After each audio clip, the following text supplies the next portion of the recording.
বিএনপিকে আমন্ত্রণ দুপুরে বাংলাদেশে। শুরুতে জানাবো শিরোনাম।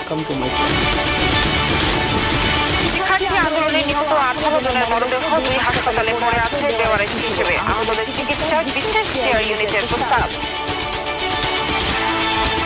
এই গণ আন্দোলনে যারা আহত হয়েছে ছাত্র এবং জনতা, চিকিৎসা রিলেটেড যে খরচের বিষয়টি সেটিও কিন্তু সম্পূর্ণ ফ্রি। তাদের একেবারেই সম্ভব নয় সেই বিলের ব্যবস্থা আমরা করব, কিন্তু কোন ছাত্র জনতার উপরে বিলের বোঝা যাতে না চাপানো হয়।